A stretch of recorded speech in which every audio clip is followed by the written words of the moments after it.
Cost of capital at the next aspect. So what is the meaning of cost of capital? So meaning we will analyze. Cost of capital is the annual payment payable by the company on the long-term securities issued. It may be dividend or interest. Dividend payable on ownership securities or interest payable on creditorship securities. So what is the annual payment payable by the company to the security holder? It's called as the cost of capital. Cost of capital to the company. Now consider it is the annual interest payable on the debt securities like bonds or debentures, or dividend payable on equity shares or ownership securities like equity shares and the preference shares. Equity shares ಗೆ ಮತ್ತು preference shares ಗೆ ನಾವೇನು cost ಕೊಡ್ತೇವೆ ಪ್ರತಿ ವರ್ಷ ಅಥವಾ ಏನು dividend ಕೊಡ್ತೇವೆ ಪ್ರತಿ ವರ್ಷ ಅದನ್ನು ಕಾಸ್ಟ್ ಆಫ್ ಕ್ಯಾಪಿಟಲ್ ಅಂತ ಹೇಳಿ ಕನ್ಸಿಡರ್ ಮಾಡ್ತೇವೆ. ಅದೇ ರೀತಿ ಕ್ರೆಡಿಟರ್ಶಿಪ್ ಸೆಕ್ಯೂರಿಟಿ ಇರ್ತದೆ. ಈ ಕ್ರೆಡಿಟರ್ಶಿಪ್ ಸೆಕ್ಯೂರಿಟಿಗೆ ನಾವು ಇಂಟ್ರೆಸ್ಟ್ ಕೊಡ್ತೇವೆ ಪ್ರತಿ ವರ್ಷ. ಸೊ ಈ ಇಂಟ್ರೆಸ್ಟ್ ಕೊಡುವಂತದನ್ನು ಕೂಡ ನಾವು cost of capital, what ever interest paid is called as cost of capital to the company, or cost of income to the security holder is treated as cost to the company. ಉದಾಹರಣೆಗೆ ನಾವು ಒಂದು ಡಿಬೆಂಚರ್ಗೆ 7% annual interest ಕೊಡ್ತೇವೆ ಅಂತ ಹೇಳಿದ್ರೆ, this 7% is the return to the debenture holder and 7% is cost to the company. ಕಂಪನಿಗೆ ಅದು cost ಅಂತೇಳಿ ನಾವು ಕನ್ಸಿಡರ್ ಮಾಡಿರ್ತೇವೆ. ಅಥವಾ ಒಂದು ಇಕ್ವಿಟಿ ಶೇರ್ಸ್ ಗೆ ನಾವು 10% ಡಿವಿಡೆಂಡ್ ಕೊಡ್ತಾ ಇದ್ದೇವೆ ಅಂತ ಹೇಳಿದ್ರೆ, 10% is income to the shareholder and 10% is cost to the company. 10% dividend ನಾವು ಕೊಡುವಂತದ್ದು, that is cost to the company ಅಂತೇಳಿ ಕನ್ಸಿಡರ್ ಮಾಡ್ತೇವೆ. ಅದು ಕಂಪನಿಗೆ ಕಾಸ್ಟ್ ಆಗಿರುತ್ತೆ, ಡಿಬೆಂಚರ್ ಹೋಲ್ಡರ್ ಅಥವಾ ಸೆಕ್ಯೂರಿಟಿ ಹೋಲ್ಡರ್ಗೆ ಇನ್ಕಮ್ ಆಗಿರುತ್ತೆ. ಜಾನ್ ಹ್ಯಾಂಪ್ಟನ್ ಡಿಫೈನ್ ಮಾಡ್ತಾನೆ, rate of return the firm requires from investment in order to increase the market value of the firm in the marketplace. Rate of return firm requires from the investment in order to increase the market value of the firm in the marketplace. ಒಂದು ಫರ್ಮಿನ market value ಅನ್ನು market place ಅಲ್ಲಿ increase ಮಾಡೋದಕ್ಕೆ ಒಂದು ಫರ್ಮಿಗೆ ಬೇಕಾಗಿರುವಂತ rate of return ಅಂತೇಳಿ consider ಮಾಡ್ತಾರೆ. Return on investment ಅಂತ ಹೇಳ್ತೀವಿ. ಎಷ್ಟು ರಿಟರ್ನ್ ಆನ್ ಇನ್ವೆಸ್ಟ್ಮೆಂಟ್ ಸಿಕ್ಕಿದ್ರೆ ಒಂದು ಫರ್ಮ್ ಇದು ಮಾರ್ಕೆಟ್ ವ್ಯಾಲ್ಯೂ ಜಾಸ್ತಿ ಆಗ್ತದೆ ಅಂತೇಳಿ ಕ್ಯಾಲ್ಕುಲೇಟ್ ಮಾಡುವಂತದ್ದು ನಾವು ಕಾಸ್ಟ್ ಆಫ್ ಕ್ಯಾಪಿಟಲ್ ಅಂತೇಳಿ ಜಾನ್ ಹ್ಯಾಂಪ್ಟನ್ ಹೇಳ್ತಾನೆ. ಸೊ ಇಲ್ಲಿ ನಾವೇನ್ ಮಾಡ್ತೇವೆ, ಯೂಶುವಲಿ ಡಿಬೆಂಚರ್ಗೆ ಮತ್ತು ಬಾಂಡ್ಸ್ಗೆ ಮತ್ತು ಪ್ರಿಫರೆನ್ಸ್ ಶೇರ್ಸ್ಗೆ ಮಾರ್ಕೆಟ್ ಎಕ್ಸ್ಪೆಕ್ಟೇಷನ್ ಅಂತೇಳಿ ಇರುವುದಿಲ್ಲ. ನಾವು ಇನಿಷಿಯಲಿ ಇಶ್ಯೂ ಮಾಡುವಾಗಲೇ ಅದಕ್ಕೆ ಇಷ್ಟು ಡಿವಿಡೆಂಡ್ ಅಥವಾ ಇಷ್ಟು ಇಂಟ್ರೆಸ್ಟ್ ಅಂತೇಳಿ ಫಿಕ್ಸ್ ಮಾಡಿರ್ತೇವೆ. ಈಗ ಉದಾಹರಣೆಗೆ ಪ್ರಿಫರೆನ್ಸ್ ಶೇರ್ ಇಶ್ಯೂ ಮಾಡ್ತೇವೆ ಅಂತ ಹೇಳಿದ್ರೆ ನಾವು ಇಶ್ಯೂ ಮಾಡುವಾಗಲೇ ಹೇಳಿರ್ತೇವೆ, ಅದು 6% preference share or 7% preference share or 8% preference share ಅಂತ ಹೇಳ್ತೀವಿ. ಅಂತ ಕೇಸಲ್ಲಿ ಮಾರ್ಕೆಟ್ ಎಕ್ಸ್ಪೆಕ್ಟೇಷನ್ ಇರುವುದಿಲ್ಲ. ಶೇರ್ ಹೋಲ್ಡರ್ಸ್ಗೆ ಗೊತ್ತಿರ್ತದೆ ನಮಗೆ ಪ್ರತಿ ವರ್ಷ 7% ಡಿವಿಡೆಂಡ್ ಸಿಗ್ತದೆ ಅಂತ. ಅಥವಾ ಡಿಬೆಂಚರ್ ಇಶ್ಯೂ ಮಾಡುವಾಗ 6% ಡಿಬೆಂಚರ್, 8% ಡಿಬೆಂಚರ್, 12% ಡಿಬೆಂಚರ್ ಅಂತೇಳಿ ಇಶ್ಯೂ ಮಾಡ್ತೇವೆ. ಸೊ ಆಗ there is no market expectation. But in case of equity shares only, there are market expectations. Equity shares ಅಲ್ಲಿ ಡಿವಿಡೆಂಡ್ ಅಂತ ಹೇಳುವಂಥದ್ದು ಪ್ರತಿ ವರ್ಷ ಒಂದೇ ರೀತಿಯಲ್ಲಿ ಇರುವುದಿಲ್ಲ. ಪ್ರಾಫಿಟ್ ಜಾಸ್ತಿ ಆದಾಗೆ ಡಿವಿಡೆಂಡ್ ಜಾಸ್ತಿ ಕೊಡ್ತೀರಿ ನೀವು, ಪ್ರಾಫಿಟ್ ಕಮ್ಮಿ ಇದ್ದಾಗೆ ಡಿವಿಡೆಂಡ್ ಕಡಿಮೆ ಕೊಡ್ತೀರಿ. ಸೊ ಅದು ಆಗ ಮಾರ್ಕೆಟ್ ಇದು ಕಂಪನಿದು ಪ್ರಾಫಿಟ್ ಜಾಸ್ತಿ ಆದ್ರೆ ಶೇರ್ ಹೋಲ್ಡರ್ಸ್ ಏನ್ ಮಾಡ್ತಾರೆ, ಈ ವರ್ಷ ನಮ್ಗೆ ಜಾಸ್ತಿ ಡಿವಿಡೆಂಡ್ ಸಿಗ್ತದೆ ಅಂತೇಳಿ ಎಕ್ಸ್ಪೆಕ್ಟೇಷನ್ ಅಲ್ಲಿ ಇರ್ತಾರೆ. ನೀವು ಆ ಎಕ್ಸ್ಪೆಕ್ಟೇಷನ್ ಅನ್ನು ಮೀಟ್ ಮಾಡಬೇಕಾಗ್ತದೆ. ಸೊ ಇದು ಕಾಸ್ಟ್ ಟು ದ ಕಂಪನಿ ಅಂತೇಳಿ ಕನ್ಸಿಡರ್ ಮಾಡ್ತೀವಿ ನಾವು, ಕಾಸ್ಟ್ ಆಫ್ ಕ್ಯಾಪಿಟಲ್ ಅಂತೇಳಿ ಕನ್ಸಿಡರ್ ಮಾಡ್ತೀವಿ. So components of cost of capital ಅಂತ ಹೇಳ್ತೀವಿ. So what are the components of cost of capital ಅಂತ ಹೇಳಿ, ಕಾಸ್ಟ್ ಆಫ್ ಕ್ಯಾಪಿಟಲ್ ಅಲ್ಲಿ ಯಾವ್ದೆಲ್ಲ ಕಾಂಪೋನೆಂಟ್ಸ್ ಇರ್ತದೆ ಅಂತ ಹೇಳುವಂಥದ್ದು. So components of cost of capital ಅಲ್ಲಿ cost of equity, cost of preference shares, cost of debt, ಮೂರು ಕಾಂಪೋನೆಂಟ್ ಇರ್ತದೆ. ಒಂದು ಕಾಸ್ಟ್ ಆಫ್ ಇಕ್ವಿಟಿ, ಇನ್ನೊಂದು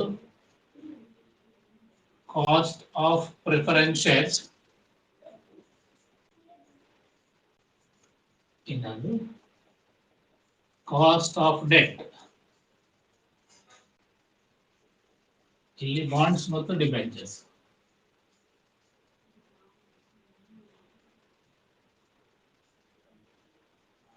So these are the components of cost of capital. Cost of capital ಅಲ್ಲಿ ಮೂರು components ಇರ್ತದೆ. ಒಂದು cost of equity, cost of preference shares, cost of debt. Capital structure ಅಲ್ಲಿ ಈ ಎಲ್ಲ ಐಟಮ್ ಇರ್ತದೆ. ಸೊ ಅದರಿಂದ ಇಕ್ವಿಟಿ ಶೇರ್ಸ್ ಗೆ ಎಷ್ಟು ಕಾಸ್ಟ್ ಅಂತೇಳಿ ನಾವು ಕ್ಯಾಲ್ಕುಲೇಟ್ ಮಾಡಬೇಕು. ಪ್ರಿಫರೆನ್ಸ್ ಶೇರ್ಸ್ ನ ಕಾಸ್ಟ್ ಕ್ಯಾಲ್ಕುಲೇಟ್ ಮಾಡ್ಲಿಕ್ಕೆ ಇರ್ತದೆ. ಕಾಸ್ಟ್ ಆಫ್ ಡೆಟ್ ಕ್ಯಾಲ್ಕುಲೇಟ್ ಮಾಡ್ಲಿಕ್ಕೆ ಇರ್ತದೆ. ಡೆಟ್ ಅಲ್ಲಿ ಡಿಬೆಂಚರ್ ಕೂಡ ಇರ್ತದೆ ಮತ್ತು ಬಾಂಡ್ಸ್ ಕೂಡ ಇರ್ತದೆ. ಸೊ ಇದೆರಡನ್ನು ಸೇರಿಸಿ ಕಾಸ್ಟ್ ಆಫ್ ಡೆಟ್ ಅಂತೇಳಿ ನಾವು ಕನ್ಸಿಡರ್ ಮಾಡ್ತೇವೆ. ನಾವು we will analyse the cost of capital of each component. ಪ್ರತಿ ಕಾಂಪೋನೆಂಟ್ ಇದು ಕಾಸ್ಟ್ ಆಫ್ ಕ್ಯಾಪಿಟಲ್ ನಾವು ಯಾವ ರೀತಿಯಲ್ಲಿ ಕ್ಯಾಲ್ಕುಲೇಟ್ ಮಾಡ್ತೇವೆ ಅಂತ ಹೇಳುವಂಥದ್ದು. So first one is cost of equity. Cost of equity ಇದು ಕಾಸ್ಟ್ ಆಫ್ ಕ್ಯಾಪಿಟಲ್ ಹೇಗೆ ಕ್ಯಾಲ್ಕುಲೇಟ್ ಮಾಡ್ತೇವೆ ಅಂತ ಹೇಳುವಂಥದ್ದು. ಸೊ ಇಲ್ಲಿ ಕಾಸ್ಟ್ ಆಫ್ ಇಕ್ವಿಟಿ ಅಂದ್ರೆ ಏನು ಅಂತ ಹೇಳುವಂಥದ್ದು. It is cost payable by the company on its equity shares. Cost payable by the company on its equity shares. Equity shares ಗೆ ಪ್ರತಿ ವರ್ಷ ಏನು ಕಾಸ್ಟ್ ಪೇಮೆಂಟ್ ಮಾಡ್ತಾರೆ ಕಂಪನಿಯವರು, ಅದಕ್ಕೆ ಕಾಸ್ಟ್ ಆಫ್ ಇಕ್ವಿಟಿ ಅಂತೇಳಿ ಕನ್ಸಿಡರ್ ಮಾಡ್ತೇವೆ ನಾವು. Originally it was considered to be dividend per share divided by the face value of share. Starting ಅಲ್ಲಿ ಏನಿತ್ತು ಅಂತ ಹೇಳಿದ್ರೆ ಕಾಸ್ಟ್ ಆಫ್ ಕ್ಯಾಪಿಟಲ್ ಹೇಗೆ ಕ್ಯಾಲ್ಕುಲೇಟ್ ಮಾಡ್ತಿದ್ರು ಅಂತ ಹೇಳಿದ್ರೆ, ಡಿವಿಡೆಂಡ್ ಅನ್ನು ನಾವು ಫೇಸ್ ವ್ಯಾಲ್ಯೂ ಆಫ್ ಶೇರ್ಸ್ ಇಂದ ಡಿವೈಡ್ ಮಾಡ್ತಿದ್ದೆವು. ಡಿವಿಡೆಂಡ್ ಒಂದು ಫಿಕ್ಸ್ಡ್ ಪರ್ಸೆಂಟೇಜ್ ಅಲ್ಲಿ ಫೇಸ್ ವ್ಯಾಲ್ಯೂ ಆಫ್ ಶೇರ್ಸ್ ಮೇಲೆ ಕೊಡ್ತಾರೆ. ಸೊ ಆಗ ನಾವೇನ್ ಮಾಡ್ತೇವೆ, ಡಿವಿಡೆಂಡ್ ಕೊಟ್ಟಿರುವಂತದ್ದು ಫೇಸ್ ವ್ಯಾಲ್ಯೂ ಆಫ್ ಶೇರ್ಸ್ ಇಂದ ಡಿವೈಡ್ ಮಾಡ್ತೇವೆ, ಮಲ್ಟಿಪ್ಲೈಡ್ ಬೈ 100 ಮಾಡ್ತೇವೆ. ಆಗ percentage of cost of capital ಎಷ್ಟು ಅಂತೇಳಿ ನಮ್ಗೆ ಸಿಗ್ತದೆ. ಆದ್ರೆ ಸಬ್ಸಿಕ್ವೆಂಟ್ಲಿ ಏನಾಯ್ತು ಅಂತ ಹೇಳಿದ್ರೆ, ಬೇರೆ ಬೇರೆ ಫ್ಯಾಕ್ಟರ್ಸ್ ಎಲ್ಲ ಈ ಕಾಸ್ಟ್ ಆಫ್ ಇಕ್ವಿಟಿ ಕ್ಯಾಲ್ಕುಲೇಟ್ ಮಾಡುವಲ್ಲಿ ಸೇರಿತ್ತು. ಸೊ ಅದರಿಂದಾಗಿ ಅದರ ಸಿಂಪ್ಲಿಸಿಟಿ ಮತ್ತು ಸರ್ಟೆನಿಟಿ ಅಂತ ಹೇಳುವಂಥದ್ದು, ಅಥವಾ ಸರ್ಟೆನಿಟಿ ಮತ್ತು ಸಿಂಪ್ಲಿಸಿಟಿ ಲಾಸ್ ಆಯಿತು. ಸೊ ಈಗ ನಾವೇನ್ ಮಾಡ್ತೀವಿ ಅಂದ್ರೆ, ಮೂರು different models cost of equity calculate ಮಾಡೋದಕ್ಕೆ ಮೂರು ಡಿಫರೆಂಟ್ ಮಾಡೆಲ್ಸ್ ಇದೆ. ಮೂರು ಡಿಫರೆಂಟ್ ಮಾಡೆಲ್ಸ್ ಅನ್ನು ಇಟ್ಕೊಂಡು ಕಾಸ್ಟ್ ಆಫ್ ಇಕ್ವಿಟಿ ಕ್ಯಾಲ್ಕುಲೇಟ್ ಮಾಡ್ತೇವೆ. ಸೊ ಯಾವ್ದೆಲ್ಲ ಮಾಡೆಲ್ಸ್ ಅಂತ ಹೇಳಿದ್ರೆ, there are two different models. Two different models for calculating cost of equity. For calculating cost of equity. Equity or cost calculate ಮಾಡೋದಕ್ಕೆ ಎರಡು ಮೆಥಡ್ ಇದೆ ಅಥವಾ ಎರಡು ಮಾಡೆಲ್ ಇದೆ. ಒಂದು ಡಿವಿಡೆಂಡ್ yield ಮೆಥಡ್ ಅಂತ ಇದೆ, ಡಿವಿಡೆಂಡ್ yield ಮೆಥಡ್. ಇನ್ನೊಂದು dividend growth method. Dividend yield method ಮತ್ತು ಡಿವಿಡೆಂಡ್ ಗ್ರೋತ್ ಮೆಥಡ್ ಅಂತೇಳಿ ಎರಡು ಮೆಥಡ್ ಇದೆ. ಈ ಎರಡು ಮೆಥಡ್ ಅಲ್ಲಿ ನಾವು ಅಥವಾ ಈ ಎರಡು ಮಾಡೆಲ್ ಅಲ್ಲಿ ಕಾಸ್ಟ್ ಆಫ್ ಇಕ್ವಿಟಿ ಕ್ಯಾಲ್ಕುಲೇಟ್ ಮಾಡ್ತೇವೆ. ನಾವು will consider the dividend yield method for calculating cost of equity. Dividend yield method ಅಲ್ಲಿ ಕಾಸ್ಟ್ ಆಫ್ ಇಕ್ವಿಟಿ ನಾವು ಕ್ಯಾಲ್ಕುಲೇಟ್ ಮಾಡುವ. So first method is dividend yield method. Dividend yield method. ಈ dividend yield method ಅಲ್ಲಿ cost of equity ನಾವು calculate ಮಾಡ್ತೀವಿ. So ಇಲ್ಲಿ ಹೇಗೆ calculate ಮಾಡ್ತೀವಿ ಡಿವಿಡೆಂಡ್ yield ಮೆಥಡ್ ಅಲ್ಲಿ ಅಂತ ಹೇಳಿದ್ರೆ, ಈ ಮೆಥಡ್ ಅಲ್ಲಿ by dividing the dividend per share by the market price of equity shares. Dividend per share ಏನ್ ಕೊಡ್ತಾರೆ ಅದನ್ನು market price of equity shares ಇಂದ ನಾವು ಡಿವೈಡ್ ಮಾಡಿ ಕಾಸ್ಟ್ ಆಫ್ ಇಕ್ವಿಟಿ ಕ್ಯಾಲ್ಕುಲೇಟ್ ಮಾಡ್ಲಿಕ್ಕೆ ಇರ್ತೀವಿ. ಇಲ್ಲಿ ಯಾವ ಅಸಂಪ್ಷನ್ ಮಾಡ್ತೇವೆ ನಾವು ಇಲ್ಲಿ ಅಂತ ಹೇಳಿದ್ರೆ, cost of capital is the return the market expects on its investment. ನಾನು ಉದಾಹರಣೆಗೆ ಒಂದು ಕಂಪನಿ ಇಕ್ವಿಟಿ ಶೇರ್ಸ್ ಅಲ್ಲಿ ಇನ್ವೆಸ್ಟ್ ಮಾಡಿದ್ರೆ ನಾನು ಏನು ಎಕ್ಸ್ಪೆಕ್ಟ್ ಮಾಡ್ತೇನೆ ಕಂಪನಿಯಿಂದ ಮಾರ್ಕೆಟ್ ಅಲ್ಲಿ ಅಂತ ಹೇಳಿದ್ರೆ, ಸೊ ಅದು ಕಾಸ್ಟ್ ಆಫ್ ಇಕ್ವಿಟಿ ಅಂತೇಳಿ ಕನ್ಸಿಡರ್ ಮಾಡ್ತೇವೆ. ಉದಾಹರಣೆಗೆ ನಾನು ಇನ್ವೆಸ್ಟ್ ಮಾಡಿ ನಾನು ಪ್ರತಿ ವರ್ಷ ಕಂಪನಿ 10% ಡಿವಿಡೆಂಡ್ ಕೊಡಬೇಕು ಅಂತ ಎಕ್ಸ್ಪೆಕ್ಟ್ ಮಾಡಿದೆ. ನಾನು ₹100 ಕೊಟ್ಟು ಒಂದು ಶೇರ್ ಪರ್ಚೇಸ್ ಮಾಡಿದ್ದೇನೆ. ಕಂಪನಿ ನನಗೆ ₹10 ಡಿವಿಡೆಂಡ್ ಕೊಡ್ಬೇಕಂತೇಳಿ ನಾನು ಎಕ್ಸ್ಪೆಕ್ಟ್ ಮಾಡಿದ್ರೆ, that 10 rupees is the cost of capital ಅಂತೇಳಿ ಕನ್ಸಿಡರ್ ಮಾಡ್ತೇವೆ ಅಂಡರ್ ಡಿವಿಡೆಂಡ್ yield ಮೆಥಡ್. 10% ಆಗ್ತದೆ. ಆಗ ಡಿವಿಡೆಂಡ್ yield ಮೆಥಡ್ ಅಲ್ಲಿ ನಾವು ಡಿವಿಡೆಂಡ್ ಕ್ಯಾಲ್ಕುಲೇಟ್ ಮಾಡ್ಲಿಕ್ಕೆ ಹೋದ್ರೆ ಕಾಸ್ಟ್ ಆಫ್ ಇಕ್ವಿಟಿ 10% ಆಗ್ತದೆ. ಸೊ ಹೇಗೆ ಅಂತೇಳಿ ನಾವು ಕ್ಯಾಲ್ಕುಲೇಟ್ ಮಾಡಲಿಕ್ಕೆ. That is this method is based on the assumption that cost of capital is the return the market expects on its investment. ನಾನು ಒಂದು ಕಂಪನಿಯ ಇಕ್ವಿಟಿ ಶೇರ್ಸ್ ಅಲ್ಲಿ ಇನ್ವೆಸ್ಟ್ ಮಾಡಿದಕ್ಕೆ ಏನು ರಿಟರ್ನ್ ಎಕ್ಸ್ಪೆಕ್ಟ್ ಮಾಡ್ತೇನೆ ಅದು cost of capital under this method ಅಂತೇಳಿ consider ಮಾಡ್ತೇವೆ.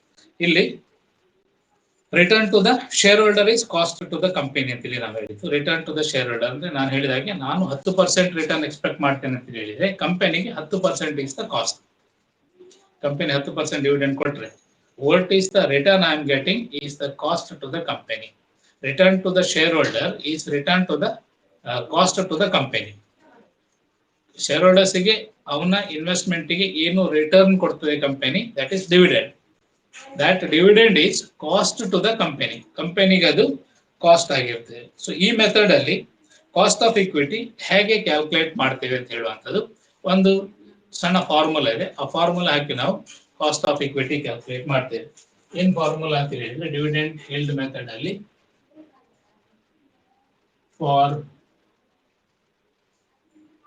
Formula for calculating cost of equity. Cost of equity calculate ಮಾಡೋದಕ್ಕೆ ಫಾರ್ಮುಲಾ ಏನ್ formula? Cost of equity is equal to D divided by P into 100. So this is the formula which we are using for calculating the cost of equity. ಇಲ್ಲಿ KE ಅಂದ್ರೆ cost of equity. D stands for dividend per share. Dividend per share. P stands for market value of share. Market value per share. So ಇದು KE cost of equity. CE ಅಲ್ಲ, KE cost of equity ಅಂತೇಳಿ ನಾವು ಅದನ್ನು consider ಮಾಡ್ತೇವೆ. So D ಅಂದ್ರೆ dividend per share. ಒಂದು ಶೇರಿಗೆ ಎಷ್ಟು dividend ಕೊಡ್ತಾ ಇದೆ ಕಂಪನಿ ಅಂತೇಳಿ ಡಿವಿಡೆಂಡ್ ಕ್ಯಾಲ್ಕುಲೇಟ್ ಮಾಡುವಾಗ ನೀವು ಫೇಸ್ ವ್ಯಾಲ್ಯೂನ ಮೇಲೆ ಡಿವಿಡೆಂಡ್ ಕ್ಯಾಲ್ಕುಲೇಟ್ ಮಾಡಬೇಕು. P stands for market value of share ಅಥವಾ ಮಾರ್ಕೆಟ್ ವ್ಯಾಲ್ಯೂ ಪರ್ ಶೇರ್ ಅಂತೇಳಿ ನಾವು ಕನ್ಸಿಡರ್ ಮಾಡ್ತೇವೆ. Market price per share. So ಇಲ್ಲಿ ಒಂದು ಟೆಕ್ನಿಕಲ್ ಸಮಸ್ಯೆ ಇರುವಂತದ್ದು, ಮಾರ್ಕೆಟ್ ಪ್ರೈಸ್ ಪರ್ ಶೇರ್ ಇರುವಂತದ್ದು ಎಕ್ಸಿಸ್ಟಿಂಗ್ ಕಂಪನಿಗೆ ಮಾತ್ರ. ಸಪೋಸ್ ಹೊಸ ಕಂಪನಿ ಇದೆ ಅಂತ ಹೇಳಿದ್ರೆ, ಈಗ ಲಿಸ್ಟೆಡ್ ಕಂಪನಿ ಇದೆ ಅಂತ ಹೇಳಿದ್ರೆ ಮಾರ್ಕೆಟ್ ಪ್ರೈಸ್ ಪರ್ ಶೇರ್ ನಮಗೆ ಕೊಟ್ಟಿರ್ತಾರೆ. ಸೊ ಅದ್ರ ಬೇಸ್ ಅಲ್ಲಿ ಕ್ಯಾಲ್ಕುಲೇಟ್ ಮಾಡೋದು. ಸಪೋಸ್ ಹೊಸ ಕಂಪನಿ ಇದೆ ಅಂತ ಹೇಳಿದ್ರೆ ಆಗ ಈ ವ್ಯಾಲ್ಯೂ ಆಫ್ ಪಿ ಹೇಗೆ ಕ್ಯಾಲ್ಕುಲೇಟ್ ಮಾಡ್ತೇವೆ ನಾವು? ಅದು ನೆಟ್ ಪ್ರೊಸೀಡ್ಸ್ ಪರ್ ಶೇರ್ ಅಂತೇಳಿ ಕ್ಯಾಲ್ಕುಲೇಟ್ ಮಾಡ್ಬೇಕಂತ ಹೇಳಿದ್ರೆ, ನೆಟ್ ಪ್ರೊಸೀಡ್ ಪರ್ ಶೇರ್ ಅಂದ್ರೆ ಒಂದು ಶೇರ್ ಇಶ್ಯೂ ಮಾಡಿದಾಗ ನಿಮ್ಗೆ ಎಷ್ಟು ಹಣ ಬರ್ತದೆ, ಸೊ ಅದನ್ನ ಅಲ್ಲಿ ತಗೊಳ್ಬೇಕು. ನೆಟ್ ಪ್ರೊಸೀಡ್ಸ್ ಪರ್ ಶೇರ್ ಅಂತೇಳಿ ಕನ್ಸಿಡರ್ ಮಾಡ್ತೇವೆ ಫಾರ್ ನ್ಯೂ ಕಂಪನಿ, ಹೊಸ ಕಂಪನಿಗೆ. ರೈಟ್, ಹೊಸ ಕಂಪನಿಗೆ ಈ ಮಾರ್ಕೆಟ್ ಪ್ರೈಸ್ ಇರುವುದಿಲ್ಲ.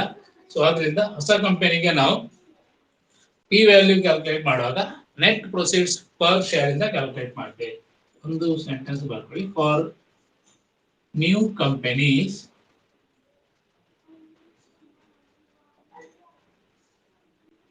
P stands for net proceeds per share. ಒಂದು ಶೇರ್ ಇಶ್ಯೂ ಮಾಡಿದಾಗ ಎಷ್ಟು ಹಣ ಬಂತು ಅಂತೇಳಿ ಕ್ಯಾಲ್ಕುಲೇಟ್ ಮಾಡಿ ಅದಕ್ಕೆ ಪಿ ವ್ಯಾಲ್ಯೂ ಅಂತ ತಗೊಳ್ತೇವೆ ನಾವು. ಸೊ ಇಲ್ಲಿ ನೆಟ್ ಪ್ರೊಸೀಡ್ಸ್ ಪರ್ ಶೇರ್ ಹೇಗೆ ಕ್ಯಾಲ್ಕುಲೇಟ್ ಮಾಡ್ತೇವೆ? Net proceeds per share is equal to total proceeds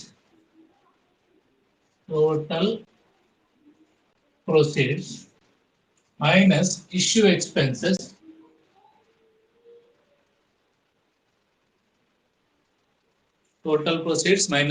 expenses divided by number of shares issued. Number of shares issued.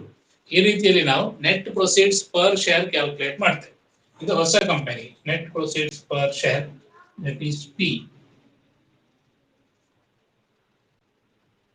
ಹೊಸ ಕಂಪನಿ ಆಲ್ರೆಡಿ ಲಿಸ್ಟೆಡ್ ಆದ company ಆದ್ರೆ ಆ ಕಂಪನಿದು ಮಾರ್ಕೆಟ್ ವ್ಯಾಲ್ಯೂ ಆಫ್ ಶೇರ್ಸ್ ನಮಗೆ ಸಿಗ್ತದೆ, ಕೊಟ್ಟಿರ್ತಾರೆ. ಸೊ ಆ ಬೇಸ್ ಅಲ್ಲಿ ನಾವು ಕಾಸ್ಟ್ ಆಫ್ ಕ್ಯಾಪಿಟಲ್ ಕ್ಯಾಲ್ಕುಲೇಟ್ ಮಾಡ್ತೇವೆ.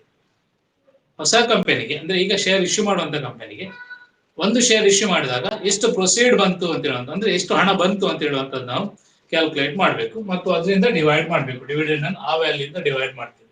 ಸೊ ಅದು ನೆಟ್ ಪ್ರೊಸೀಡ್ ಹೇಗೆ ಕ್ಯಾಲ್ಕುಲೇಟ್ ಮಾಡಿದ್ರೆ ಅಂದ್ರೆ total proceed minus issue expenses divided by number of shares issued. ನಮಗೆ ಪ್ರಾಬ್ಲಮ್ ವರ್ಕೌಟ್ ಮಾಡುವಾಗ ಗೊತ್ತಾಗ್ತದೆ ಹೇಗೆ ಅದನ್ನು ನಾವು ಕ್ಯಾಲ್ಕುಲೇಟ್ ಮಾಡ್ತೇವೆ ಅಂತ ಹೇಳುವಂಥದ್ದು. ಇಶ್ಯೂ ಎಕ್ಸ್ಪೆನ್ಸಸ್ ಯಾವುದು ಅಂತ ಹೇಳಿದ್ರೆ ಅಲ್ಲಿ ಅಂಡರ್ ರೈಟಿಂಗ್ ಕಮಿಷನ್ ಇರ್ಬೋದು, ಅಥವಾ ಮರ್ಚೆಂಟ್ ಬ್ಯಾಂಕರಿಗೆ ಕೊಟ್ಟ ಫೀಸ್ ಇರ್ಬೋದು, ಬ್ರೋಕರೇಜ್ ಇರ್ಬೋದು, ಪ್ರಿಂಟಿಂಗ್ ಇರ್ಬೋದು, ಬ್ಯಾಂಕರ್ಸ್ ಕಮಿಷನ್ ಇರ್ಬೋದು, ಅಥವಾ ಬೇರೆ other expenses incurred at the time of issue of shares. Last semester ಅಲ್ಲಿ ನಾವು ಇಶ್ಯೂ ಆಫ್ ಶೇರ್ಸ್ ಮಾಡುವಾಗ ಮಾಡಿತ್ತು. ಸೊ ಇಶ್ಯೂ ಆಫ್ ಶೇರ್ಸ್ ಅಲ್ಲಿ ಏನೆಲ್ಲ ಎಕ್ಸ್ಪೆನ್ಸಸ್ ಇನ್ಕ್ಲೂಡ್ ಆಗ್ತದೆ, ಮರ್ಚೆಂಟ್ ಬ್ಯಾಂಕರಿಗೆ ಕೊಡುವಂತ ಫೀಸ್ ಇರ್ಬೋದು, ಅಂಡರ್ ರೈಟಿಂಗ್ ಕಮಿಷನ್ ಇರ್ಬೋದು, ಬ್ರೋಕರಿಗೆ ಕೊಡುವ ಕಮಿಷನ್ ಇರ್ಬೋದು, ಪ್ರಾಸ್ಪೆಕ್ಟಸ್ ಪ್ರಿಂಟಿಂಗ್ ಮಾಡುವಂತ ಚಾರ್ಜ್ ಇರ್ಬೋದು, ಅಥವಾ printing and other expenses related to the issue of shares. Shares issue ಮಾಡುವಾಗ ಏನೆಲ್ಲ ಎಕ್ಸ್ಪೆನ್ಸಸ್ ನಾವು ಇನ್ಕರ್ ಮಾಡ್ತೇವೆ, ಸೊ ಅದನ್ನೆಲ್ಲ ಕನ್ಸಿಡರ್ ಮಾಡಿ ಇಶ್ಯೂ ಎಕ್ಸ್ಪೆನ್ಸ್ ಅಂತ ಹೇಳ್ತೇವೆ. ಟೋಟಲ್ ಪ್ರೊಸೀಡ್ ಇಂದ ಇಶ್ಯೂ ಎಕ್ಸ್ಪೆನ್ಸಸ್ ಲೆಸ್ ಮಾಡಬೇಕು ಮತ್ತು ಎಷ್ಟು ಶೇರ್ ಇಶ್ಯೂ ಮಾಡಿದಿರಿ ಅಷ್ಟು ಶೇರ್ ಇಂದ ಡಿವೈಡ್ ಮಾಡ್ತೇವೆ. ಆಗ ಒಂದು ಶೇರಿಗೆ ಎಷ್ಟು ಹಣ ಬಂತು ನಮಗೆ ಅಂತೇಳಿ ನಾವು ಕನ್ಸಿಡರ್ ಮಾಡ್ತೇವೆ. ಇಲ್ಲಿ ಶೇರ್ ಇಶ್ಯೂ ಮಾಡುವಾಗ ಶೇರ್ಸ್ ಅನ್ನು ಡಿಸ್ಕೌಂಟ್ ಅಲ್ಲಿ ಇಶ್ಯೂ ಮಾಡ್ತಾರೆ, ಫೇಸ್ ವ್ಯಾಲ್ಯೂ ಅಲ್ಲಿ ಇಶ್ಯೂ ಮಾಡ್ತಾರೆ, ಪ್ರೀಮಿಯಂ ಅಲ್ಲಿ ಇಶ್ಯೂ ಮಾಡ್ತಾರೆ. ಸೊ ಆಗ ಎಷ್ಟು ಶೇರ್ ಇಶ್ಯೂ ಮಾಡಿದ್ದಾರೆ ಮತ್ತು ಯಾವ ಪ್ರೈಸ್ ಇಶ್ಯೂ ಮಾಡಿದ್ದಾರೆ ಅದನ್ನು ಕನ್ಸಿಡರ್ ಮಾಡ್ತೀರಿ. ಇಶ್ಯೂ ಎಕ್ಸ್ಪೆನ್ಸಸ್ ಎಷ್ಟಾಗಿದೆ ಅದನ್ನ ಲೆಸ್ ಮಾಡ್ತೀರಿ, ಎಷ್ಟು ಶೇರ್ ಇಶ್ಯೂ ಮಾಡಿದ್ದಾರೆ ಅದರಿಂದ ಡಿವೈಡ್ ಮಾಡ್ತೀರಿ. ಆಗ ಒಂದು ಶೇರಿಗೆ ಎಷ್ಟು ಹಣ ಬಂತು ನಿಮ್ಗೆ ಅಂತ ಹೇಳುವಂಥದ್ದು ಸಿಗ್ತದೆ. ಸೊ ಆ ವ್ಯಾಲ್ಯೂ ನಾವು ಡಿವಿಡೆಂಡ್ ಇಂದ ಡಿವೈಡ್ ಮಾಡ್ತೇವೆ, 100 ಇಂದ ಮಲ್ಟಿಪ್ಲೈ ಮಾಡ್ತೇವೆ, ಎಷ್ಟು ಕಾಸ್ಟ್ ಆಯ್ತು ಅಂತ ಹೇಳುವಂಥದ್ದು. Cost of equity under dividend yield method ಎಷ್ಟು ಅಂತೇಳಿ ಗೊತ್ತಾಗ್ತದೆ ನಮಗೆ. ಸೊ ಒಂದು ಸಣ್ಣ ಪ್ರಾಬ್ಲಮ್ ವರ್ಕೌಟ್ ಮಾಡುವ ನಾವು, ಆಗ ನಿಮಗೆ ಗೊತ್ತಾಗ್ತದೆ ಯಾವ ರೀತಿಯಲ್ಲಿ ಕಾಸ್ಟ್ ಆಫ್ ಇಕ್ವಿಟಿ ಕ್ಯಾಲ್ಕುಲೇಟ್ ಮಾಡ್ತೀವಿ ಅಂತ ಹೇಳುವಂಥದ್ದು. Formula is very important.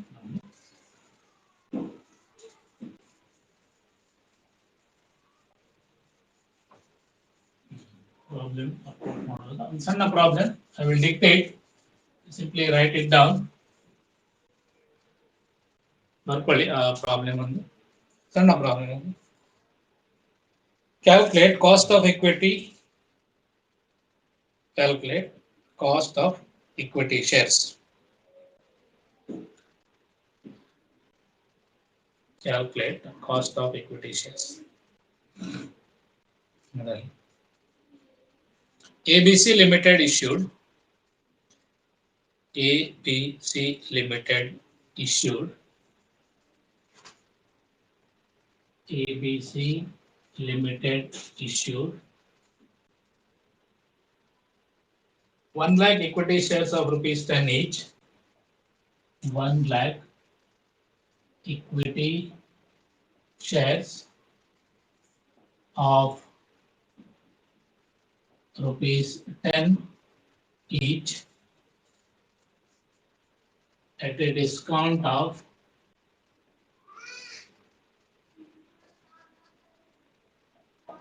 10%. Share issue expenses. Share issue expenses rupees 50,000. Dividend payable. Dividend payable is at the rate of 17% for the current year.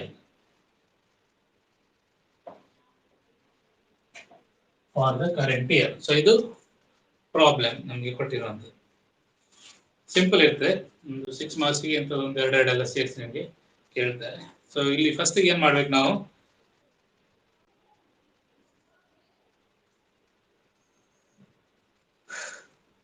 ಒಂದೊಂದೇ ಐಟಮ್ ಕ್ಯಾಲ್ಕುಲೇಟ್ ಮಾಡಬೇಕು. ಸೊ ಫಾರ್ಮುಲಾ ಬರೀ, cost of equity is equal to D divided by P into 100. So ಇದು formula.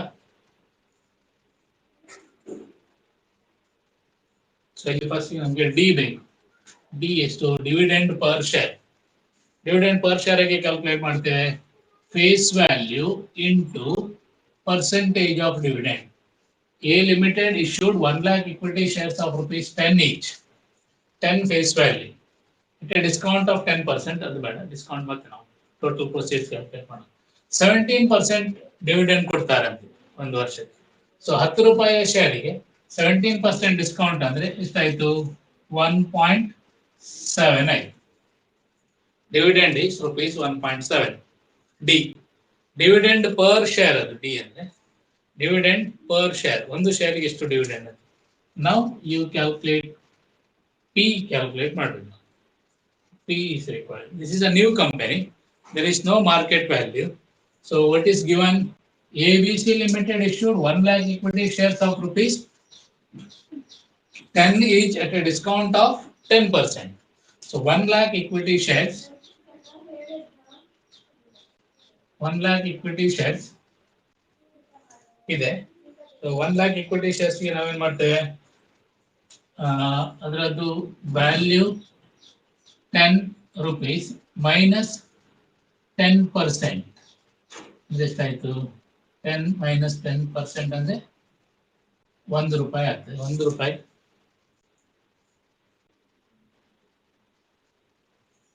ಕಮ್ಮಿಗೆ issue ಮಾಡ್ತೀವಿ discount ಅಲ್ಲಿ. ಕ್ಲಿಯರಾ? 1 ರೂಪಾಯಿ discount ಅಲ್ಲಿ ಇಶ್ಯೂ ಮಾಡ್ತೇವೆ. 10 ರೂಪಾಯಿದ್ದು ಫೇಸ್ ವ್ಯಾಲ್ಯೂ 10% ಡಿಸ್ಕೌಂಟ್ ಅಲ್ಲಿ ಇಶ್ಯೂ ಮಾಡ್ತೇವೆ. 10 ರೂಪಾಯಿದು 10% ಅಂದ್ರೆ 1 ರೂಪಾಯಿ. ಸೊ ಟೋಟಲ್ ನಮ್ಗೆ ಎಷ್ಟು ಹಣ ಬರ್ತದೆ ಆಗ? ಇಲ್ಲಿ 1 lakh into 9 lakh rupees ಬರ್ತದೆ. ಕ್ಲಿಯರಾ? 1 lakh into 9 lakh rupees. ಅದಕ್ಕೆ ಗೊತ್ತಾಗ್ಲಿಲ್ವಾ? 10% ಡಿಸ್ಕೌಂಟ್. 1 lakh 10 ರೂಪಾಯಿದು ಫೇಸ್ ವ್ಯಾಲ್ಯೂ ಇದ್ದು ಶೇರ್, ಅದಕ್ಕೆ 10% ಡಿಸ್ಕೌಂಟ್ ಅಲ್ಲಿ ಇಶ್ಯೂ ಮಾಡ್ತೇವೆ. ಅಂದ್ರೆ 9 ರೂಪಾಯಿಗೆ ಒಂದು ಶೇರ್ ಅನ್ನು ನಾವು ಇಶ್ಯೂ ಮಾಡ್ತೇವೆ. 1 lakh into 9 lakh rupees. ಇದು ನಮಗೆ ಶೇರ್ ಇಶ್ಯೂ ಮಾಡುವಾಗ ಬಂದ ಟೋಟಲ್ ಪ್ರೊಸೀಡ್ಸ್. 1 lakh rupeesಗೆ 10 ರೂಪಾಯಿ ಅಂದ್ರೆ ಎಷ್ಟು ಬರ್ಬೇಕಿತ್ತು? 10 ಲಕ್ಷ ರೂಪಾಯಿ ಬರ್ಬೇಕಿತ್ತು ನಮಗೆ. ಅದರಲ್ಲಿ 10% ಡಿಸ್ಕೌಂಟ್ ಅಲ್ಲಿ ಇಶ್ಯೂ ಮಾಡ್ತೇವೆ. 10 ಲಕ್ಷದಲ್ಲಿ 10% ಡಿಸ್ಕೌಂಟ್ ಮಾಡಿದ್ರು ನಿಮಗೆ 9 lakh rupees ಬರ್ತದೆ. ಸರಿಯಾ? ಈಗ ನಾವು net proceeds per share calculate ಮಾಡಬೇಕು. Issue expenses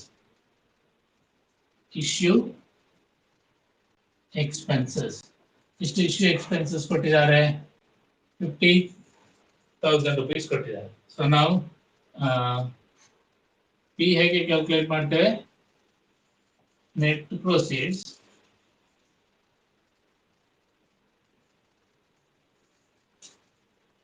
P is equal to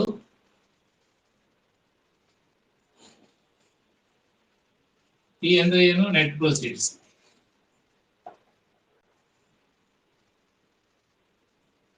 ಹೇಗೆ ಕ್ಯಾಲ್ಕುಲೇಟ್ ಮಾಡುದು? ಆಗ ಬರ್ಕೊಂಡಿದ್ದು ನಾವು ಟೋಟಲ್ ಪ್ರೊಸೀಡ್ಸ್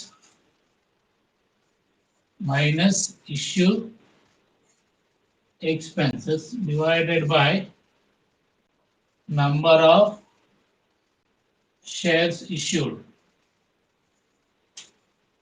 ಟೋಟಲ್ ಪ್ರೊಸೀಡ್ಸ್ ಎಷ್ಟು ಬಂತು ನಮಗೆ? 9 lakh rupees ಬಂತು ಶೇರ್ಸ್ ಇಶ್ಯೂ ಮಾಡಿದಾಗ. 10% ಡಿಸ್ಕೌಂಟ್ ಅಲ್ಲಿ. Issue expenses 50,000 divided by number of shares issued 1 lakh. ಅದೆಷ್ಟಾಯ್ತು? 8,50,000 divided by 1 lakh. ಒಂದು ಶೇರ್ ಇಶ್ಯೂ ಮಾಡಿದಾಗ ನಮಗೆ 8 rupees 50 paise ಬಂತು. ಸರಿಯಾ? 8 rupees 50 paise ಬಂತು. ಇದನ್ನು ಇನ್ನೊಂದು ರೀತಿಯಲ್ಲಿ ಕ್ಯಾಲ್ಕುಲೇಟ್ ಮಾಡ್ಬೋದು ನಾವು. ಮತ್ತೆ ನೆಕ್ಸ್ಟ್ ಪ್ರಾಬ್ಲಮ್ ಅಲ್ಲಿ ಒಂದೊಂದು ಇಂಡಿವಿಜುವಲ್ ಶೇರ್ ಕೊಟ್ಟಾಗ ಮಾಡ್ಬೋದು. ಹೇಗೆಂದ್ರೆ ಉದಾಹರಣೆ 10 ರೂಪಾಯಿದು ಫೇಸ್ ವ್ಯಾಲ್ಯೂ ಶೇರ್. ಸರಿಯಾ? ಇದನ್ನು ನಾವು ಲೆಸ್ 10% ಡಿಸ್ಕೌಂಟ್ ಅಲ್ಲಿ ಇಶ್ಯೂ ಮಾಡಿದೆ.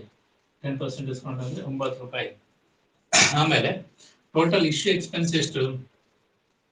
50,000 issue expenses. Number of shares issue ಮಾಡಿದ ಎಷ್ಟು? 1 ಲಕ್ಷ.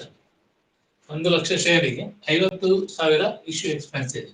ಒಂದು ಶೇರಿಗೆ ಎಷ್ಟಾಯ್ತು? 50 ಪೈಸೆಗೆ 0.5. ಸೊ ನಾವು ಲೆಸ್ ಮಾಡಿದ್ರೆ 8.5 is the net proceed per share. Total issue 1 lakh share issue ಮಾಡೋದಕ್ಕೆ 50,000 ಎಕ್ಸ್ಪೆನ್ಸ್ ಆಗಿದೆ ನಮ್ಗೆ. ಹಾಗಾದ್ರೆ ಒಂದು ಶೇರಿಗೆ ಎಷ್ಟು ಎಕ್ಸ್ಪೆನ್ಸ್? 50 ಪೈಸೆ. ಒಂದು ಶೇರ್ದು ಫೇಸ್ ವ್ಯಾಲ್ಯೂ ಎಷ್ಟು? 10 ರೂಪಾಯಿ. ಅದನ್ನು 10% ಡಿಸ್ಕೌಂಟ್ ಅಲ್ಲಿ ಇಶ್ಯೂ ಮಾಡಿದ್ದೇವೆ, ಅಂದ್ರೆ 9 ರೂಪಾಯಿಗೆ ಇಶ್ಯೂ ಮಾಡಿದ್ದೇವೆ. ಆ 9 ರೂಪಾಯಲ್ಲಿ ಪುನಃ 50 ಪೈಸೆ ಇಶ್ಯೂ ಎಕ್ಸ್ಪೆನ್ಸ್ ಇದೆ ನಿಮ್ಗೆ, ಅದನ್ನು ತೆಗಿಬೇಕು ನೀವು. ಆಗ ನಿಮ್ಗೆ ಒಂದು ಶೇರ್ ಇಶ್ಯೂ ಮಾಡಿದಾಗ ಎಷ್ಟು ಹಣ ಬರ್ತದೆ? ಹಣ ಬಂದಿರುವಂತದ್ದು 8 rupees 50 ಪೈಸೆ. ಒಂದು ಶೇರ್ ಇಶ್ಯೂ ಮಾಡುವಾಗ ನಮ್ಗೆ ಬಂದಿರುವಂತ ಟೋಟಲ್ ಪ್ರೊಸೀಡ್ಸ್ 8 rupees 50 ಪೈಸೆ. 10 ರೂಪಾಯಿದು ಶೇರ್ ನಾವು ಇಶ್ಯೂ ಮಾಡಿದ್ರು ಕೂಡ 10 ರೂಪಾಯಿ ನಮ್ಗೆ ಬರುವುದಿಲ್ಲ. ಅದರಲ್ಲಿ 1 ರೂಪಾಯಿ ಡಿಸ್ಕೌಂಟ್ ಅಲ್ಲಿ ಇಶ್ಯೂ ಮಾಡ್ತೇವೆ ನಾವು, ಲೆಸ್ ಮಾಡಬೇಕು. 50 ಪೈಸೆ ಶೇರ್ ಇಶ್ಯೂ ಮಾಡೋದಕ್ಕೆ ಖರ್ಚಾಗ್ತದೆ, ಅದನ್ನು ಲೆಸ್ ಮಾಡಬೇಕು. ಒಟ್ಟು ನಮ್ಗೆ ಒಂದು ಶೇರ್ ಇಶ್ಯೂ ಮಾಡಿದಾಗ 8 rupees 50 ಪೈಸೆ ಬಂತು. ಸರಿಯಾ? ಇದನ್ನ ಈಗ ಫಾರ್ಮುಲಾಕ್ಕೆ ಹಾಕ್ಬೇಕು ನಾವು, ಕಾಸ್ಟ್ ಆಫ್ ಇಕ್ವಿಟಿ ಕ್ಯಾಲ್ಕುಲೇಟ್ ಮಾಡೋದು. ಹೇಗೆ? KE is equal to dividend ಎಷ್ಟು? 1.7, P ಎಷ್ಟು? 8.5 into 100. It comes to 20%. 20% dividend ಆಗ್ತದೆ. ಡಿವಿಡೆಂಡ್ ಎಷ್ಟು ಕೊಡ್ತಾರೆ? 17% ಕೊಡ್ತಾರೆ. ಆದ್ರೆ ನಾವು ಫೇಸ್ ವ್ಯಾಲ್ಯೂ ಇದು ಇಶ್ಯೂ ಪ್ರೈಸ್ ಇಂದ ಡಿವೈಡ್ ಮಾಡಿದಾಗ ಅಥವಾ ನೆಟ್ ಪ್ರೊಸೆಸ್ ಇಂದ ಡಿವೈಡ್ ಮಾಡಿದಾಗ ನಮ್ಗೆ 17%ಗೆ ನಾವು 10ರಿಂದ ಡಿವೈಡ್ ಮಾಡಿದ್ರೆ 17% ಬರ್ತದೆ. ಬಟ್ 10 ರೂಪಾಯಿ ಕೂಡ ನಮ್ಗೆ ಬರುವುದಿಲ್ಲ, ನಮ್ಗೆ ಬರುವಂತದ್ದು 8.5 ಮಾತ್ರ. ಸೊ 8.5 ಇಂದ ನಾವು ಡಿವೈಡ್ ಮಾಡಿದಾಗ ಕಾಸ್ಟ್ ಎಷ್ಟಾಗ್ತದೆ ನಮ್ಗೆ? 20 rupees. 20% ಆಗ 20% is the cost. Even though we are paying 17% dividend, the cost is 20%. So ಅದಕ್ಕೆ ಹೇಳಿದಾಗ ಬೇರೆ ಬೇರೆ ಫ್ಯಾಕ್ಟರ್ಸ್ ಎಲ್ಲ ಈ ಡಿವಿಡೆಂಡ್ ಕ್ಯಾಲ್ಕುಲೇಟ್ ಮಾಡುವಾಗ ಕ್ರೀಪ್ ಇನ್ ಆದ ಕಾರಣ ದ ಸಿಂಪ್ಲಿಸಿಟಿ ಅಂತ ಹೇಳುವಂಥದ್ದು ಲಾಸ್ ಆಗಿದೆ ಅಂತ ಹೇಳ್ತೇವೆ ನಾವು. ಇಲ್ಲಿ ನಾವು ಹಾಗೆ ಹೇಳಿದ್ವಿ, ಏನದು? Simplicity and certainty of computation are lost because of the introduction of many other factors or other factors to be considered. ಬೇರೆ ಈ ಎಲ್ಲ ಫ್ಯಾಕ್ಟರ್ಸ್ ಅನ್ನು ನಾವು ಕನ್ಸಿಡರ್ ಮಾಡಿದ ಕಾರಣ ಯಾವುದು? ಇಶ್ಯೂ ಎಕ್ಸ್ಪೆನ್ಸ್ ಇರ್ಬೋದು, ಅಥವಾ ಡಿಸ್ಕೌಂಟ್ ಇರ್ಬೋದು, ಅಥವಾ ಪ್ರೀಮಿಯಂ ಇರ್ಬೋದು, ಇಂಥದನ್ನೆಲ್ಲ ಕನ್ಸಿಡರ್ ಮಾಡಿದ ಕಾರಣ ನಮ್ಗೆ ಅಲ್ಲಿ ಕ್ಯಾಲ್ಕುಲೇಷನ್ ಸಿಂಪ್ಲಿಸಿಟಿ ಲಾಸ್ಟ್ ಆಗ್ತದೆ. ಇದು ಯಾವುದು ಇಲ್ಲ ಅಂತ ಹೇಳಿದ್ರೆ ಏನು? What is the dividend payable by the company is the cost to the company ಆಗ್ತಿತ್ತು, and dividend payable by the dividend receivable by the shareholder is cost to the company ಅಂತ ಹೇಳಿ ನಾವು ಕನ್ಸಿಡರ್ ಮಾಡ್ತಿದ್ವಿ. 17% dividend equity share holder receive ಮಾಡ್ತಾನೆ ಅಂದ್ರೆ 1 rupees 70 ಪೈಸೆ receive ಮಾಡ್ತಿದ್ದ, ಅದು ಅವನಿಗೆ ಇನ್ಕಮ್ ಆಗ್ತಿತ್ತು, ಕಂಪನಿಗೆ ಅದೇ ಕಾಸ್ಟ್ ಆಗ್ತಿತ್ತು. But because of inclusion of other factors this simplicity has last. Actually ಇದೇ ಕಾಸ್ಟ್ 17% ಕಾಸ್ಟ್ ಅಂತ ಹೇಳಿ ನಾವು ಕನ್ಸಿಡರ್ ಮಾಡ್ತಿದ್ದೆವು, ಪ್ರೊವೈಡೆಡ್ ಈ ಎಲ್ಲ ಎಕ್ಸ್ಪೆನ್ಸಸ್ ನಾವು ಕನ್ಸಿಡರ್ ಮಾಡದೇ ಇದ್ರೆ, ಡಿಸ್ಕೌಂಟ್, ಇಶ್ಯೂ ಎಕ್ಸ್ಪೆನ್ಸಸ್, ಪ್ರೀಮಿಯಂ ಎಲ್ಲ ಇದ್ರೆ, ಇದೆಲ್ಲ ಕನ್ಸಿಡರ್ ಮಾಡದೇ ಇದ್ರೆ, what is the dividend payable, that is the cost of the company, ಅದೇ ಕಂಪನಿಗೆ ಕಾಸ್ಟ್ ಆಗ್ತಿತ್ತು. ಸೊ ಇಲ್ಲಿ ಡಿವಿಡೆಂಡ್ ನಾವು ಕ್ಯಾಲ್ಕುಲೇಟ್ ಮಾಡಿದ್ದು 10 ರೂಪಾಯಿಗೆ 17% ಅಂದ್ರೆ 1.7. ಪಿ ವ್ಯಾಲ್ಯೂ ಕ್ಯಾಲ್ಕುಲೇಟ್ ಮಾಡಿದ್ದೇವೆ ನಾವು, ಇದು ಕ್ಯಾಲ್ಕುಲೇಷನ್ ಇರುವಂತದ್ದು ನಮಗೆ. ಸೊ ಇದು ಸಪೋಸ್ ಮಾರ್ಕೆಟ್ ವ್ಯಾಲ್ಯೂ ಕೊಟ್ರೆ ಈ ಕ್ಯಾಲ್ಕುಲೇಷನ್ ಎಲ್ಲ ಬರುದಿಲ್ಲ, ಡೈರೆಕ್ಟ್ ಆಗಿ ಮಾರ್ಕೆಟ್ ವ್ಯಾಲ್ಯೂ ಕೊಡ್ತಾರೆ, ಮಲ್ಟಿಪ್ಲೈ ಮಾಡಿ ಡೈರೆಕ್ಟ್ ಆಗಿ ಬರೀತೇವೆ. ಇದು ನ್ಯೂ ಕಂಪನಿಗೆ ನಾವೀಗ ಕ್ಯಾಲ್ಕುಲೇಟ್ ಮಾಡ್ತಿರುವಂತದ್ದು. ಒಂದು 2-3 ಪ್ರಾಬ್ಲಮ್ ವರ್ಕೌಟ್ ಮಾಡಿ ಮತ್ತೆ ನಾವು ಎಕ್ಸಿಸ್ಟಿಂಗ್ ಕಂಪನಿಗೆ ಕ್ಯಾಲ್ಕುಲೇಟ್ ಮಾಡ್ತೇವೆ. ಆಗ ಎಕ್ಸಿಸ್ಟಿಂಗ್ ಕಂಪನಿಗೆ ಕ್ಯಾಲ್ಕುಲೇಟ್ ಮಾಡೋದು ಡೈರೆಕ್ಟ್ ಮಾರ್ಕೆಟ್ ವ್ಯಾಲ್ಯೂ ಕೊಟ್ಟಿರ್ತಾರೆ, ಡೈರೆಕ್ಟ್ ಮಾರ್ಕೆಟ್ ವ್ಯಾಲ್ಯೂ ಇಂದ ನಾವು ಡಿವೈಡ್ ಮಾಡ್ತೇವೆ, ಕಾಸ್ಟ್ ಆಫ್ ಇಕ್ವಿಟಿ ಕ್ಯಾಲ್ಕುಲೇಟ್ ಮಾಡ್ತೇವೆ.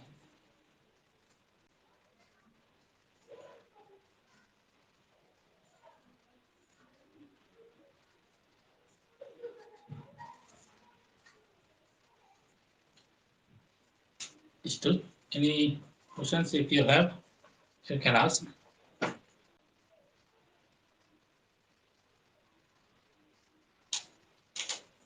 ಇವತ್ತಿಗೆ ಅಷ್ಟು ಸಾಕು.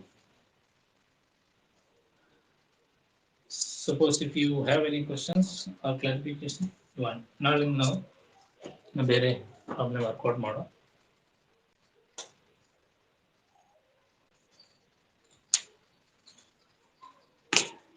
Anything to ask? You can ask. So cost of capital ಅಂದ್ರೆ ಏನು ಅಂತ ಹೇಳಿದ್ರೆ, what is the amount that company pays to the security holder? Either it is the dividend or it is the interest payable on creditorship securities like debentures and bonds, or dividend payable to the ownership securities like equity shares and preference shares. Equity shares ಗೆ preference shares ಗೆ ಕೊಟ್ಟ dividend ಅಥವಾ debenture ಹೋಲ್ಡರಿಗೆ bond ಹೋಲ್ಡರಿಗೆ ಕೊಟ್ಟ interest, ಇದು cost ಅಂತೇಳಿ ನಾವು consider ಮಾಡ್ತೇವೆ broad sense ಅಲ್ಲಿ. Or what is the market expectation, ಕಂಪನಿಯ ಮಾರ್ಕೆಟ್ ವ್ಯಾಲ್ಯೂ ಜಾಸ್ತಿ ಆಗಬೇಕಾದ್ರೆ ಎಷ್ಟು ಮಾರ್ಕೆಟ್ ಎಕ್ಸ್ಪೆಕ್ಟೇಷನ್ ಇರ್ತದೆ ಅಂತ ಹೇಳುವಂಥದ್ದು. ಸೊ ಅದರ ಬೇಸಿಸ್ ಅಲ್ಲಿ ನಾವು ಕಾಸ್ಟ್ ಆಫ್ ಕ್ಯಾಪಿಟಲ್ ಕ್ಯಾಲ್ಕುಲೇಟ್ ಮಾಡ್ತೇವೆ. ಫಾರ್ ದ ಟೈಮ್ ಬೀಯಿಂಗ್ ಸಾಕಿಷ್ಟು. You have any doubts you can ask. ಇದಕ್ಕೆ ಸಂಬಂಧಪಟ್ಟಾಗ ಏನಾದ್ರು ಹೇಳಲಿಕ್ಕೆ ಉಂಟಾ ನಿಮಗೆ ಯಾರಾದರೂ?